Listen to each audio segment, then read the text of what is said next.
Bonjour à tous, ravi de vous retrouver pour ce dernier podcast de l'année, le podcast Bourse Hebdo qui est une synthèse et une analyse de la semaine écoulée et une projection de ce qui nous attend pour la semaine prochaine en termes de chiffres, en termes d'événements, notamment la semaine qui s'achève sans surprise a été une semaine très calme, très peu de statistiques publiées, donc on ne va pas tellement revenir sur les statistiques de la semaine, sachant qu'aucun chiffre n'a vraiment été particulièrement important ou décisif ou n'a impulsé un élément de sentiment sur le marché.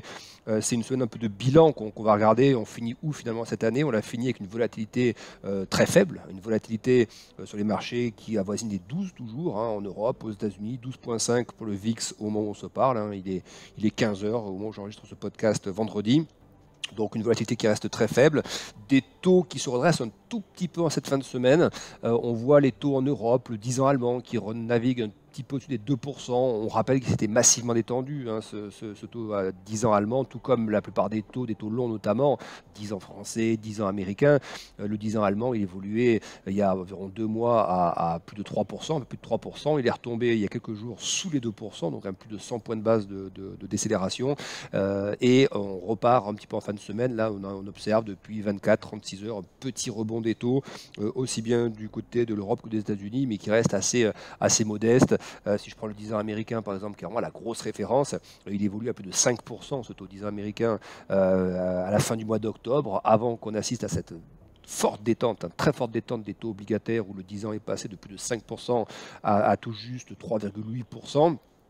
Donc des taux et des marchés obligataires qui, on continue de le dire et de surfer dessus d'ailleurs au niveau du sentiment de marché, un marché obligataire qui s'est tellement détendu qu'il en a rassuré les marchés actions, des marchés actions qui ont entamé un rebond absolument massif ces dernières semaines, au point que la volatilité s'écrase dans des zones qui sont des zones de calme total, une volatilité qui évolue à 11-12, c'est une absence totale de nervosité, une absence totale presque de couverture en fait. On a les acteurs de marché ne ressentent pas le besoin d'acheter du VIX, qui est un produit potentiellement de couverture, donc signe qu'il n'y a pas de crainte palpable, parce qu'on surfe, on le disait toujours, cette question de la détente des taux obligataires, qui est une anticipation faite par le marché du nombre de baisses de taux qui interviendra l'année prochaine, le marché étant convaincu que les banques centrales baisseront rapidement et fortement les taux l'année prochaine. On rappelle que les marchés estiment qu'il y aura pour l'instant toujours 6 baisses de taux de 25 points de base l'année prochaine du côté de la Fed notamment, là où on rappelle que la Fed elle-même nous expliquait dans ses dernières projections trimestrielles, celle du mois de décembre, il y a quelques jours donc, qu'on aurait 3 baisses de taux. Alors effectivement, la réalité sera probablement qu'on aura peut-être plus que 3 baisses de taux. La Fed, évidemment, ne peut pas non plus donner au marché tout ce qu'il anticipe et tout ce qu'il price, sinon ça accélérerait encore un peu plus la détente de ce marché obligataire et ça détendrait encore plus les conditions financières notamment. Mais à la fois, on voit quand même qu'il y a un écart assez fort malgré tout entre ce que perçoit le marché à ce stade, ce qu'il anticipe pour toute l'année prochaine finalement, et puis ce que la Fed lui donne pour l'instant comme ligne directrice dans ses dernières projections, à savoir 3 baisses de taux de 25 points de base. Et c'est vrai qu'il y a un sentiment, un peu, moi en tout cas de mon côté, un sentiment un peu mitigé quand même sur cette forte divergence entre ce que perçoit le marché et ce que dit la Fed, parce que oui, Jérôme Powell a effectivement expliqué que la question des discussions sur les baisses de taux pourrait commencer à avoir lieu. Ça ne donne pas d'éléments de calendrier, ça ne donne pas des éléments de quantité en termes de baisse de taux.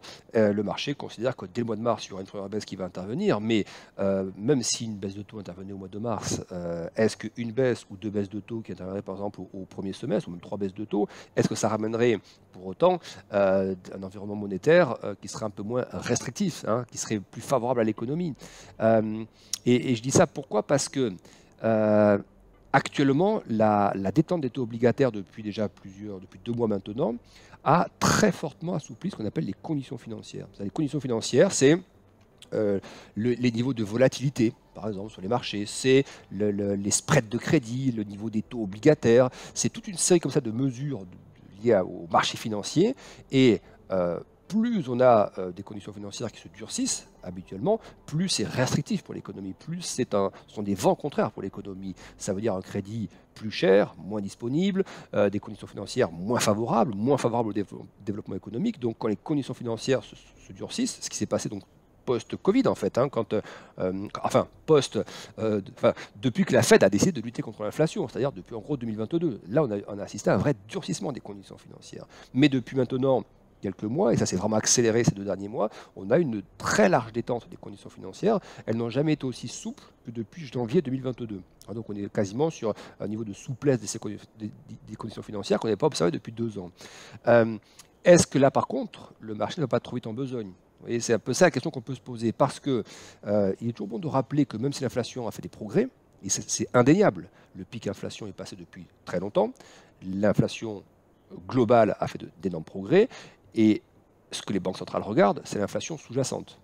L'inflation sous-jacente, il y a 2 mesures aux États-Unis principales, l'inflation PCE sous-jacente, donc c'est l'inflation corps, hors alimentation, hors énergie, mais la mesure PCE, et il y a la mesure IPC également sous-jacente. La mesure IPC sous-jacente, donc indice des prix à la consommation en hors alimentation, hors énergie, on est toujours à 4% aux États-Unis. Donc toujours 2 fois le mandat de la Fed. Sur la partie PCE cœur, donc sous-jacente, là c'est une mesure qui est plus favorable, elle est un peu différente de l'IPC, elle est retombée à 3,2%. C'est la mesure qu'on a eue récemment. Donc oui, il y a d'énormes progrès qui peuvent justifier qu'effectivement la Fed commence à ajuster ses taux au premier semestre de l'année prochaine. La question c'est, peut-elle aller aussi vite finalement, avec la même intensité que ce que le marché anticipe? Parce qu'on rappelle que même si l'inflation PCE est à 3,2%, le mandat c'est 2%. Et ce qu'il faut également voir, c'est qu'il y a le mandat à 2, mais quand on regarde même un petit peu ce qu'on avait en termes de normes d'inflation PCE, de moyenne d'inflation PCE avant la crise Covid qui a tout perturbé, l'inflation moyenne n'était pas, on n'oscillait pas autour de 2. 2, c'était vraiment le cap de cette inflation. On est très rarement passé au-dessus de 2 au cours quasiment des 10 dernières années précédant le Covid, en fait. Et on avait plutôt une moyenne qui se situait entre 1,5 et 2%. C'est-à-dire, si on parle d'un retour à la norme, il y a l'objectif de 2% de la Fed qu'il faut non seulement atteindre et garder durablement, mais les niveaux qui précédaient la crise Covid, c'était plutôt une inflation, cœur PCE, qui évoluait entre 1,5 et 2%. Et on peut faire le même constat pour l'inflation donc IPC, inflation en zone euro, mais sur la partie cœur également, sur la partie sous-jacente, c'est-à-dire hors alimentation, hors énergie. Quand vous regardiez les niveaux d'évolution avant la crise Covid, on était tout le temps quasiment en dessous de 2%. On évoluait même plus proche des 1,5% en moyenne que des 2%. Donc oui, c'est ça aussi, moi, je pense dont il faut être un peu tenir compte, non pas pour dire l'inflation va être avec nous pendant encore des décennies, mais de dire qu'il y a ce fameux dernier kilomètre dont les banquiers centraux ont parlé. Certains banquiers centraux, même Yellen, pour le Trésor américain, explique qu'il n'y a pas forcément d'indication que ce dernier kilomètre soit plus difficile que ça à parcourir. Mais justement, à force de phrases finalement souples à l'attention du marché qui le poussent à se détendre aussi fortement, le marché obligataire j'entends, on détend fortement par ce biais les conditions financières.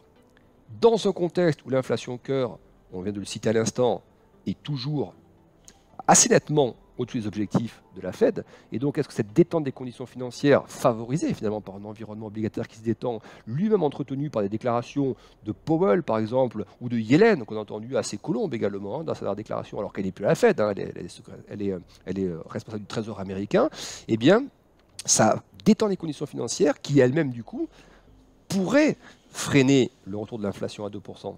Non pas que cette détente qu'on observe puisse faire rebondir fortement l'inflation, il n'y a pas de signaux en amont pour l'instant de rebond des prix ou quoi que ce soit, mais on est plutôt dans une estimation de la vitesse de retour de l'inflation sous-jacente vers les 2%. Et est-ce que la forte détente des conditions financières qu'on observe depuis quelques temps maintenant, depuis 2 à 3 mois, est-ce qu'elle n'est pas un peu incompatible avec une atteinte rapide de l'objectif d'inflation de 2%? Et donc, est-ce que ça ne va pas nécessiter à un moment donné, je ne dis pas un tour de vis supplémentaire de la Fed, elle a fait ce qu'il fallait au niveau des taux, elle ajuste toujours son bilan, donc elle va continuer à normaliser sa politique. Mais est-ce que finalement le sentiment assez euphorique qui a parcouru le marché ces 2 derniers mois, est-ce qu'il ne va pas devoir être un petit peu corrigé par quelques déclarations un peu moins colombes de certains membres de banque centrale, par exemple? On se souvient par exemple qu'après l'intervention de Powell, qui était perçu comme plutôt dovish, plutôt accommodant à la réunion de la Fed, juste après sa déclaration, on se souvient de l'intervention de Williams, de la Fed de New York, qui a calmer un peu le jeu. Et puis, plus étonnant encore, les vraies colombes de la Fed. Williams, il est un peu centriste, il est un peu comme Powell, dans la graduation des colombes à faucon, il est plutôt au centre. Mais on a entendu des gens comme Bostic, Raphaël Bostic, pure colombe. On a entendu des gens comme Austin Goolsbee également, pure colombe. Goolsbee, c'est le membre de la Fed qui est le plus accommodant. Et eux-mêmes nous dire que le marché, en substance, avait vraiment très rapidement pricé les choses et trop fortement. Donc vous voyez, si ce genre de déclaration deviennent un peu plus audible, à un moment donné, parce que la Fed ne veut pas peut-être que les conditions financières se détendent de trop, on pourrait avoir à ce moment-là, vous voyez, à nouveau peut-être des déclarations un peu au premier trimestre ou même en janvier qui vont un peu dans le sens du voilà, le job n'est pas encore fini. Il faut quand même rappeler que l'objectif est à 2, il n'est pas à 3,2 ou à 3,3 ou à 3,5, il n'est à 2,8, il est à 2. Donc oui, on ne va pas être à 2% d'inflation pour détendre les taux. Les taux vont baisser évidemment avant que l'objectif d'inflation soit atteint, mais c'est tout le calibrage qui va être nécessaire sur quelle amplitude de baisse de taux à quelle amplitude de baisse de taux on procède dans un contexte où l'inflation diminue, mais en étant toutefois prudent sur le fait que détendre les taux, baisser les taux, et alors que les conditions financières, elles, ont déjà pris de l'avance et sont déjà détendues, être certain toutefois qu'on n'entretiendrait pas une inflation plutôt dans la zone des 3% par cette détente forte et très anticipée des marchés obligataires. Voilà un petit peu le thème de cette fin d'année. Et justement, on va y venir après. Le programme pour la semaine prochaine va être justement ces retours dans le grand bain. Là, c'est vraiment la semaine de calme. Dès la semaine prochaine, on remet les deux pieds dans le marché avec tous les thèmes justement très très surveillés, l'emploi, l'inflation. Ça, on va en parler dans quelques petites secondes. Donc voilà, ce qui est parti de cette semaine. On a juste eu cette semaine. Je donne deux petits éléments avant de passer au calendrier pour la semaine prochaine. Une déclaration de membre de la Fed, de la BCE, excusez-moi. BCE, donc c'est Holtzman, qui est lui par contre pour le coup un faucon de la BCE.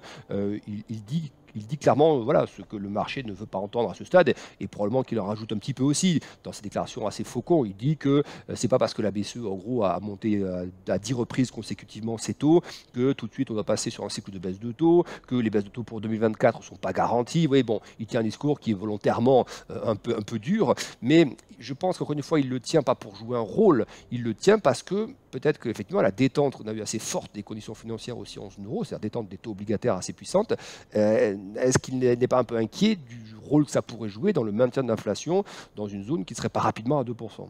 Donc voilà, ça c'est un élément on sait qu'il y a une partie qui n'est pas vraie dans ce qu'il dit, mais lui-même n'en est probablement pas convaincu dans ce qu'il a dit, mais il fait quand même certains rappels à la nécessité de ne pas basculer trop vite des hausses de taux aux baisses de taux. Il y a ce rappel toujours à ce plateau qu'il faut maintenir, cet entre-deux, entre le moment où on arrête de monter les taux et le moment où on commence à les baisser. Et puis il y a la question des valorisations de marché aussi. Si on parle purement marché, si on regarde les marchés américains, ils se paient pas loin de presque 20 fois les bénéfices aujourd'hui, pas tout à fait, 19 fois et demi. Les bénéfices anticipés à 12 mois. Le PE forward, il est sur des niveaux qui, au cours des 10 dernières années, ont été considérés comme des niveaux de cherté. Donc on a des marchés américains qui commencent à redevenir un peu chers, même chose en Europe. C'est pas un problème si la saison de résultats, par exemple, qui arrive là au mois de janvier pour le T4, est bonne. À ce moment-là, ça détendra mécaniquement ces multiples de valorisation. Mais en revanche, c'est un problème si la saison de résultats est mitigée, où là, effectivement, ça va dire qu'on est un peu cher et que ça ne justifie pas autant de multiples. Et là, on pourra des corrections un peu sur... Voilà, donc vous voyez, on a quand même, on va dire, avant la saison de résultats qui va commencer donc là, dans une grosse dizaine de jours, on arrive quand même sur des niveaux de valorisation qui sont assez généreux pour la partie américaine et européenne. Donc attention à ce qu'il n'y ait pas de mauvaises surprises dans cette saison de résultats, sinon là, effectivement les réactions pourraient être un peu plus timorées. Après, je ne pense pas qu'on soit face, si vous voulez, une situation qui soit dangereuse sur les marchés.